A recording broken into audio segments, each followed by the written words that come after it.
Hi, this is Heather from Cooking with Heather Schaus. I just wanted to come on and show everyone how easy it is to make yogurt in our new multi-cooker. I saved some of my yogurt that I had made. Now, if you don't have any, you go to the store, you can buy just a small cup. I'm gonna say maybe it's like 3 ounces. You need to look for yogurt that has active cultures in it. So then you can start with that. Then you won't need to purchase it because you'll actually have your own. So I usually save maybe about 1/4 cup or so.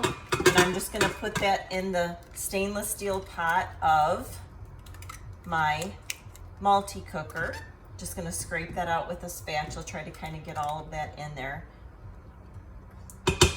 Then I'm going to add, I'm using a cold start method, which is super easy.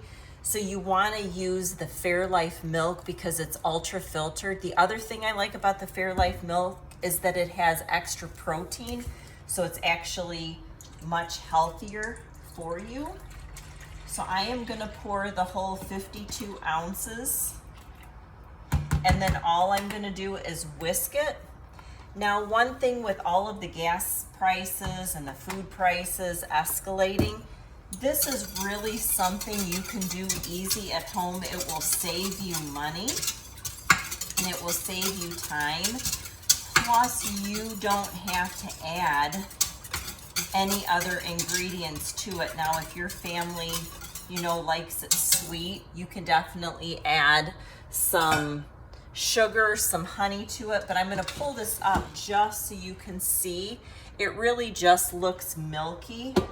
Now there's 2 different lids you can use. I'm just going to use my glass lid, but the lid that comes with the multi-cooker works just fine too. So then you're going to turn it on. It just so takes the guesswork out of it. So you're going to turn your dial till you get over here to the yogurt setting. It's going to go 12 hours on medium.